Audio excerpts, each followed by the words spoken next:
Hi friends, ತೋಟದ ಮನೆಯ ವ್ಲಾಗ್ಗೆ ನಿಮ್ಮೆಲ್ಲರಿಗೂ ಸ್ವಾಗತ. ಫ್ರೆಂಡ್ಸ್, ನಾನು ಚೆನ್ನಾಗಿದ್ದೀನಿ, ಅದೇ ರೀತಿ ನೀವು ಚೆನ್ನಾಗಿದ್ದೀರಾ ಅಂತ ಅಂದ್ಕೊಂಡಿದ್ದೀನಿ.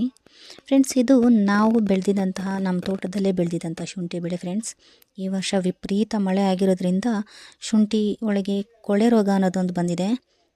ಆ ಕೊಳೆ ರೋಗನ ತಡೆಗಟ್ಟಲೇಬೇಕು, ಹಾಗಾಗಿ ಅದಕ್ಕೆ ಸ್ಪ್ರೇ ಮಾಡಲೇಬೇಕು. ಸ್ಪ್ರೇ ಮಾಡಿದ್ರೆ ನಾವು ಶುಂಠಿ ಕೊಳೆ ರೋಗನ ತಡೆಗಟ್ಬೋದು. ಫ್ರೆಂಡ್ಸ್, ನಾವು ಇವತ್ತು ಸ್ಪ್ರೇ ಮಾಡಬೇಕು ಅಂದ್ಕೊಂಡಿದ್ದೀವಿ. ಆ ಸ್ಪ್ರೇನ ನಮಗೆ ತೋರಿಸ್ತೀನಿ, ಬನ್ನಿ ಫ್ರೆಂಡ್ಸ್, ತೋರಿಸ್ತೀನಿ.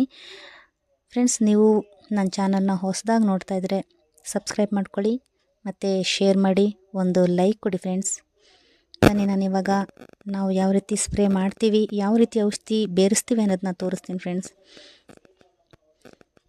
ಫ್ರೆಂಡ್ಸ್ ಬನ್ನಿ ತೋರಿಸ್ತೀನಿ ನೋಡಿ, ನಾವು ಯಾವ ರೀತಿ ಬೇರಿಸ್ತೀವಿ, ನಾವು ಯಾವ ರೀತಿ ಸ್ಪ್ರೇ ಮಾಡ್ತೀವಿ ಅನ್ನೋದನ್ನ.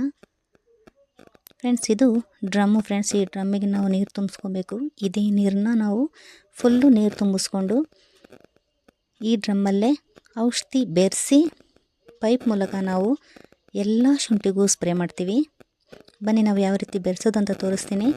ಫ್ರೆಂಡ್ಸ್, ಇದು ಪೌಡ್ರು. ಫ್ರೆಂಡ್ಸ್, ಈ ಪೌಡ್ರನ್ನ ನಾವು ಕೊಡಕ್ಕೆ ಹಾಕಿನೇ ಬೆರೆಸ್ಬೇಕು, ಯಾಕಂದರೆ ಇದು ಗಂಟಾಗುತ್ತೆ ಅನ್ನೋ ಕಾರಣಕ್ಕೆ ಇದನ್ನು ಕೊಡದಲ್ಲಿ ಹಾಕಿ ನೀರು ಹಾಕಿ ಚೆನ್ನಾಗಿ ಬೆರೆಸಿ, ಅದ್ರ ಜೊತೆಲಿ ಇನ್ನೊಂದು ಲಿಕ್ವಿಡ್ ಬರುತ್ತೆ, ಅದನ್ನು ಸಮೇತ ಇದ್ರ ಜೊತೆಗೆ ಸೇರಿಸಿ ಕಲಿಸ್ತೀವಿ. ಫ್ರೆಂಡ್ಸ್, ಕಲಸಿ ಡ್ರಮ್ಮಿಗೆ ಸುರಿತೀವಿ.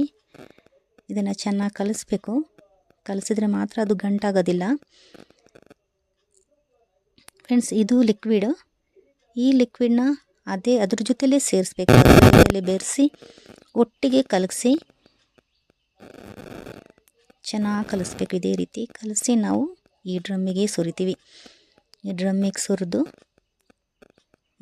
ಮತ್ತೆ ಅದನ್ನು ಅದೇ ರೀತಿ ಬೆರೆಸಿ ನಾವು ಪೈಪ್ ಮೂಲಕ ನಾವು ಸ್ಪ್ರೇ ಮಾಡ್ತೀವಿ. ಫ್ರೆಂಡ್ಸ್, ಎಲ್ಲ ಶುಂಠಿಗೂ ಆಗೋ ರೀತಿಲಿ ಸ್ಪ್ರೇ ಮಾಡ್ತೀವಿ. ಓಕೆ ಫ್ರೆಂಡ್ಸ್, ನನ್ನ ಚಾನಲ್ ನೋಡಿದ್ದಕ್ಕಾಗಿ, ನನ್ನ ವಿಡಿಯೋ ನೋಡಿದ್ದಕ್ಕಾಗಿ ನಿಮಗೆ ಧನ್ಯವಾದಗಳು.